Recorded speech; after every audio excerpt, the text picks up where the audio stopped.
Imagine a doctor deciding in a moment of despair to treat a fatal brain injury using just light. Why do scientists consider our contemporary lifestyle behind screens and under energy-saving lamps as a silent biological famine? Well, how can a specific wavelength restart the burned-out power plants inside your cells? And can this light really rebuild damaged nerves? Is the market full of commercial illusions, or is there solid scientific truth? Welcome, I am Dr. Samy Mohamady, and in this episode, I will give you the definitive answer. Imagine this scene with me. A dermatologist named David Ozog. This man is the pinnacle of science and medical logic. I mean, a person who has spent his entire life making decisions based on very rigorous research and clinical trials? Exactly. The important thing is that in the year 2021, this man took his family on a vacation to the Bahamas to relax and have fun. And suddenly, the nightmare that terrifies any father in the world happens. Oh my, his son, who is only 18 years old, has a very severe stroke. Yes, the vacation turns into a terrifying race against time. An equipped ambulance plane immediately transfers him to Florida and then heads to Chicago for urgent brain surgery. And after this surgery, the son is lying in the intensive care bed, partially paralyzed, and the father is sitting beside him. The father, who is actually a prominent doctor, feels completely helpless. There is nothing he can do. And in the midst of all this darkness and despair, the father's phone rings at dawn on the other side. A colleague from Harvard Medical School is calling to suggest an idea that if someone else had proposed, he might have hung up on them, thinking they were crazy. This idea was really considered completely outside any traditional medical dictionary at the time. This colleague was working on preliminary research with the United States Department of Defense, and he tells David that in the labs they noticed something very strange. Which is highlighting, right? Exactly. Shining a specific type of light, specifically red light and near-infrared light, on the head can protect neural tissues in the brain after severe brain injuries. The colleague is asking him to take a risk and try this with his son. Okay, wait, let's break this down step by step, because as an experienced doctor, the first thing that will come to his mind is how a bit of light will biologically affect a stroke in the brain. That's very true. That's the logic. We're talking about light, not a chemical drug running in the blood, for example. Yes, and not even a surgeon's scalpel removes a tumor. What's the connection anyway? But out of sheer desperation, the medical notes we have describe the father staying up until 4 in the morning, voraciously reading the scientific research his colleague sent him. And in the end, he makes a decision that is considered revolutionary and risky at the same time. He goes out to buy light panels that emit red light and infrared rays. He literally started smuggling them secretly into his son's hospital room so the other doctors wouldn't stop him. And what turns the tables here is the result. This son is now walking on his own, has returned to his university, and is living his life very normally. Wow, he really returned completely to normal. Oh, truly. The father himself, as a scientist, transparently says that he couldn't prove 100% that the light was the sole reason for his son's recovery because there were certainly other medical interventions, but he is completely sure it was a decisive factor in this rapid recovery. The man who was skeptical and rejected anything outside the traditional medical framework turned into a believer in red light therapy. Exactly. And this is a tremendous turning point in his thinking. And this is exactly our starting point in this research journey. Welcome to a new dive into the sources. Today, we have a pile of recent scientific research and medical articles. And clinical trials also support every step, correct? Our mission today is to understand how a topic like red light therapy transformed from just a marginal alternative medicine to a real scientific revolution recognized by doctors and scientists in the world's largest universities.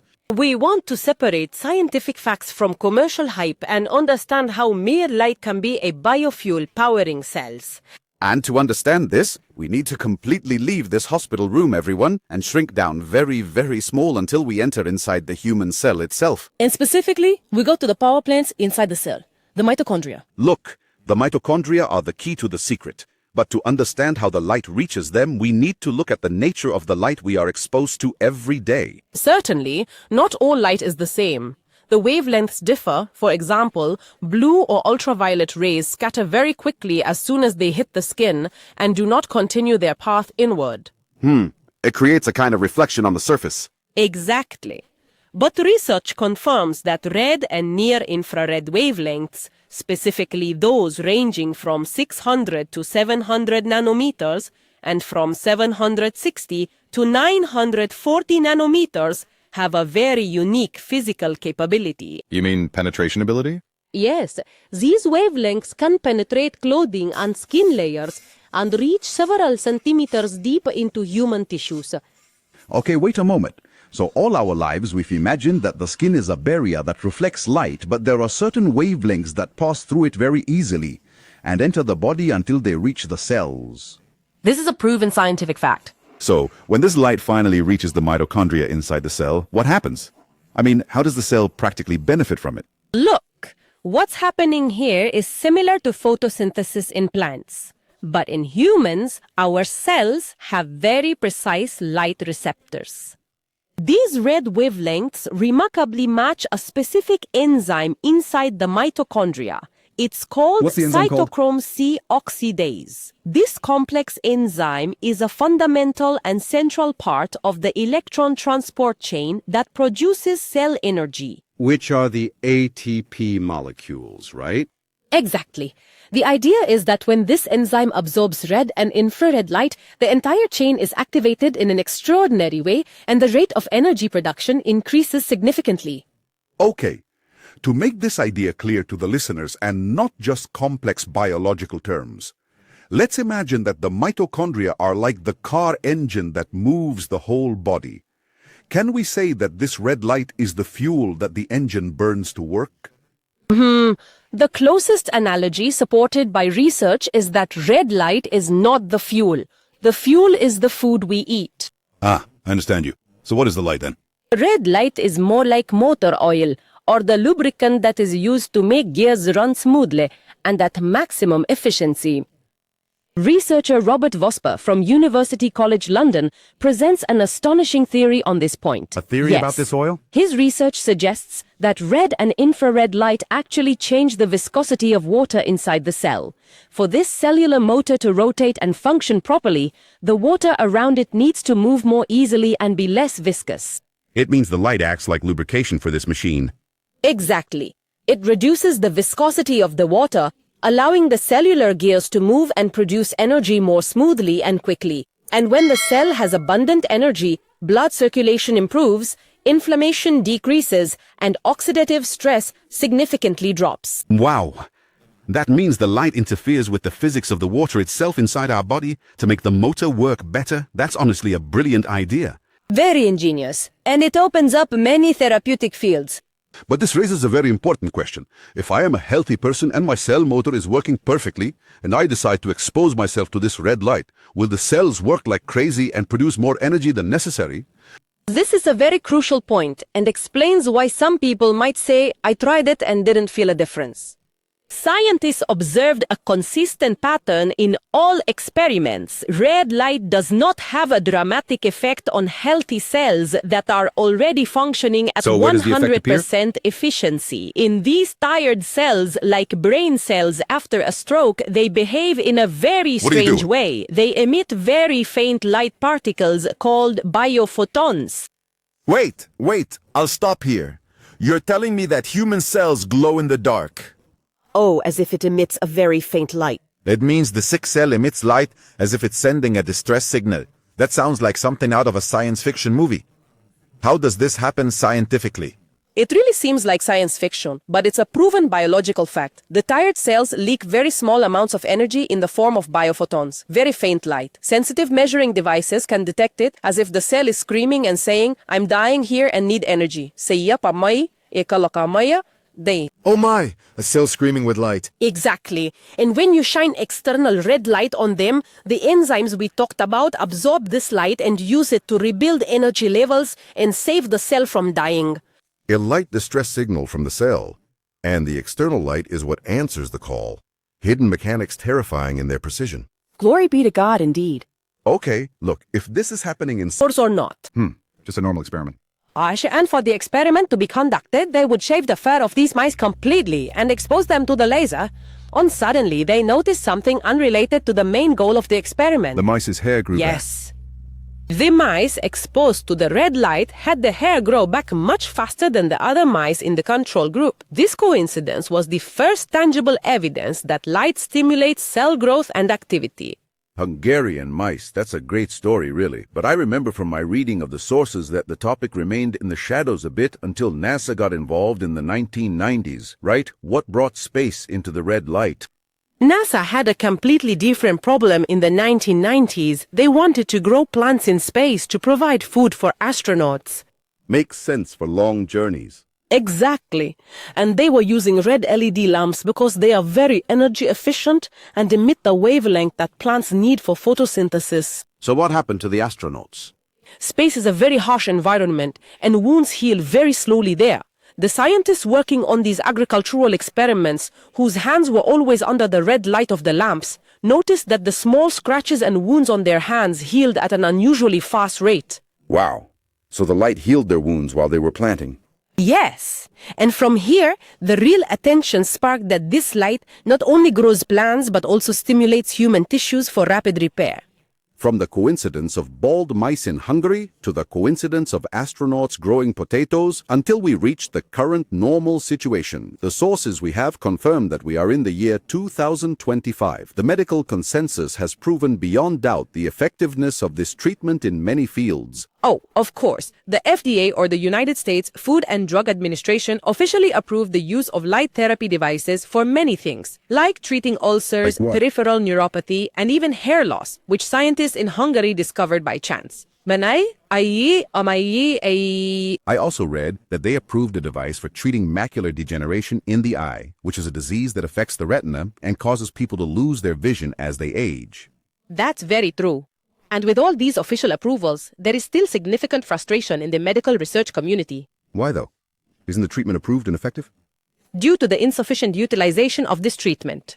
Dr. Osujo, whom we talked about at the beginning of the journey, expresses his deep regret for this. We have a very striking example. Cancer patients undergoing chemotherapy often suffer from very painful mouth ulcers to the extent that they prevent them from eating and drinking.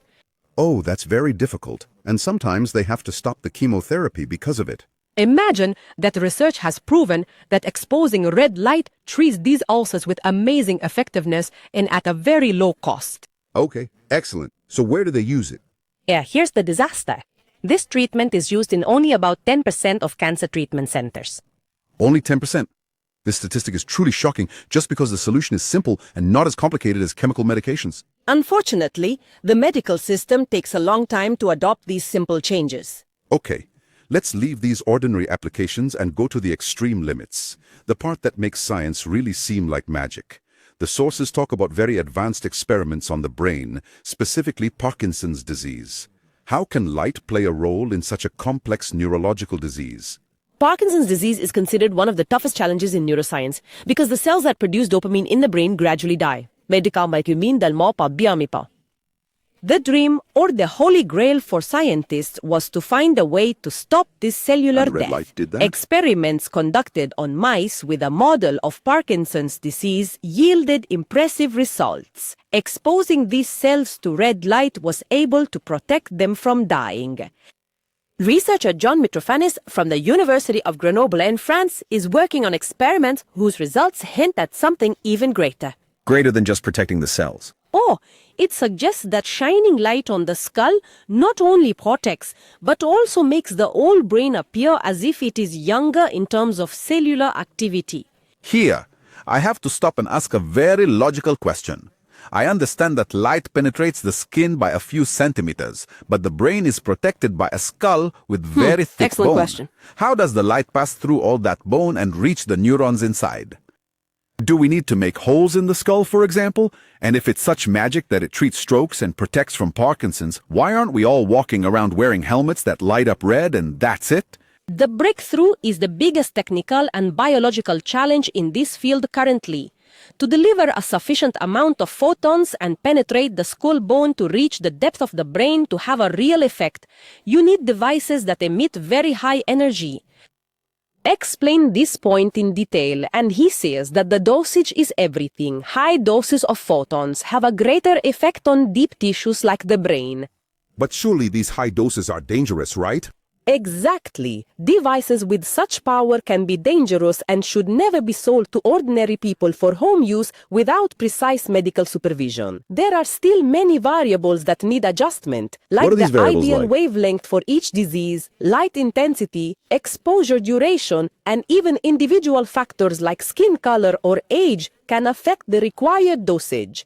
Very logical talk, and this leads us to a somewhat philosophical question based on everything we've discussed. Look, if our bodies respond so amazingly to red light, and if our mitochondria love it so much and need it to function efficiently, why do we need medical devices or laser helmets in the first place?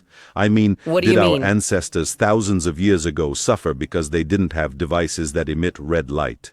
The definitive answer is no, they were not suffering and they did not need devices. The problem is not with our bodies. The problem is that we have engineered and built a modern world that completely lacks this light. We are currently living in a biological state called light famine.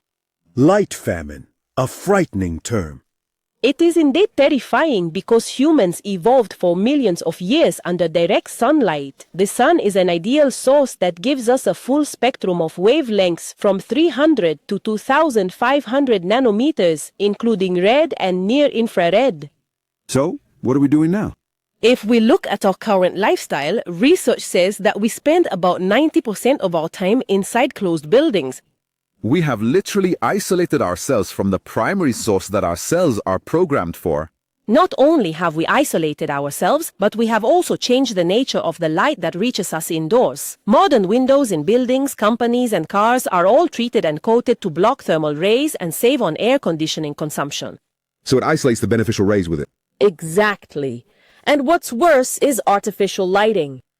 Energy-saving bulbs that we all use, like LED and fluorescent, are concentrated in a very narrow part of the visible spectrum and completely lack red and near-infrared. The old What about the old incandescent bulbs from the past, which used to heat up and consume a lot of electricity, emitted about 90% of their energy as infrared radiation. These bulbs have almost disappeared what's the from the result? world. The result is that we are literally biologically deprived and living in a state of light malnutrition. Wow, so the old yellow bulb that we used to complain about for consuming electricity and ruining the budget was actually giving us daily health benefits without us realizing it. Yes, they used to compensate a bit for the absence of the sun. And here comes the point that really provokes me when I read the sources. This biological deprivation we are living in has created a very aggressive commercial market. Sources predict that the light therapy market will reach $1 billion by the year 2030. Truly unbelievable numbers. When you open social media, you find terrifying ads for helmets and face masks, worse than tanning ones, all glowing red, and companies claim they treat everything from aging and wrinkles to attention deficit hyperactivity disorder. Oh, ADHD. Very exaggerated marketing.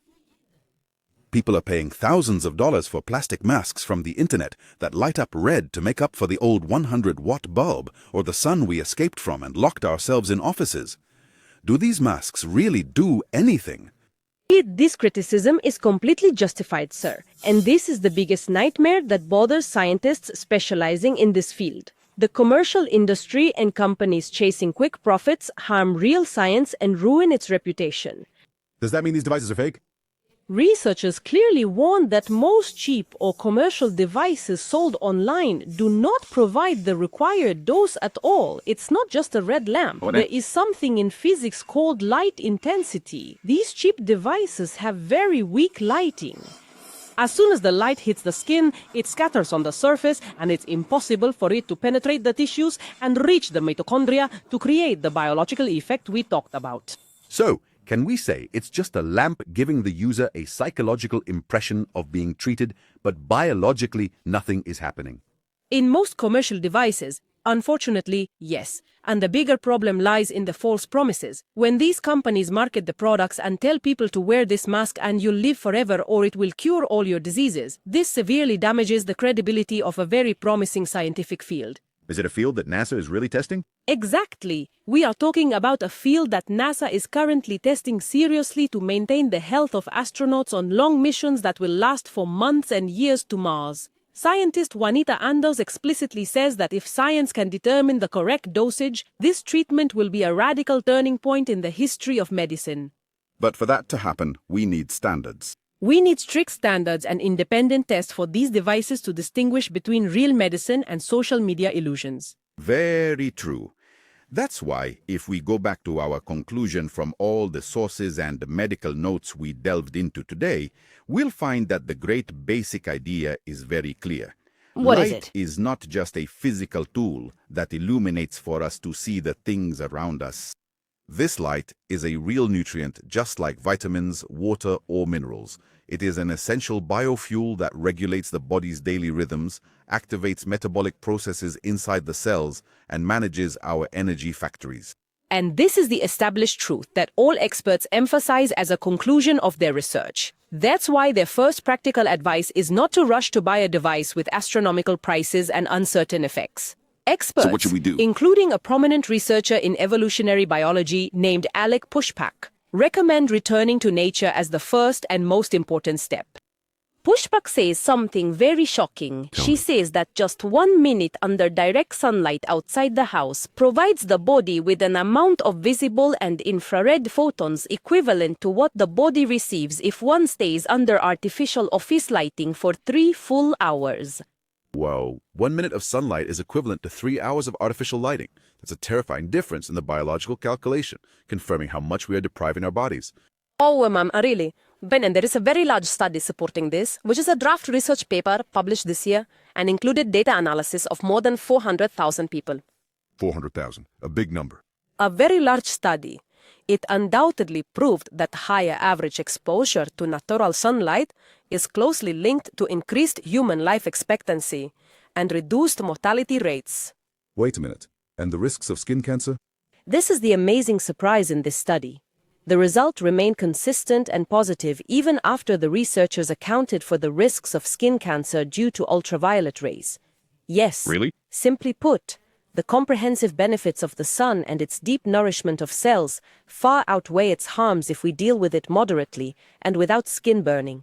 The truth is that all this information makes one reconsider their relationship with the sun and light. And this brings us to a strange and very profound concluding idea at the What end of idea? our journey. We have always looked at the skin as just a covering that protects the flesh and shields us from bacteria. But a neuroscientist named Glenn Jeffrey conducted an experiment that completely expanded these perceptions. What did this scientist do? This man discovered that shining red light on the back area for just 15 minutes could significantly lower blood sugar levels after eating. Wow, just on the back. This result literally overturns our concepts about the human body because it suggests that the effect is not just localized to the area where the light hits. Exactly Jeffrey like that. assumes that the mitochondria in our bodies do not operate in isolated islands from each other. They communicate with each other as if they are one community or a connected network throughout the entire body, transmitting signals of energy and healing. Exactly right. And here is the question that truly makes one daydream. If the back, when exposed to light, could change blood chemistry and reduce sugar, could we soon find ourselves treating diseases in deep and stubborn internal organs? Without scalpels and without operating rooms. Yes, and without even chemical drugs that have side effects. Is it possible that by simply directing a specific type and precise dose of light on a certain spot of the skin, our skin behaves as if it were a giant solar panel? This is honestly an impressive idea. It receives the light, translates it into vital energy, and sends it through a hidden network to nourish and heal the sick internal organs of the body. Just like the skeptical father, Dr. Azouj, in the hospital room, shone these spotlights on his son and opened a door to hope that no one ever imagined. Something that truly invites reflection and thought. Up to here, our deep journey into these sources ends, and we hope it has enlightened your thoughts. See you next time.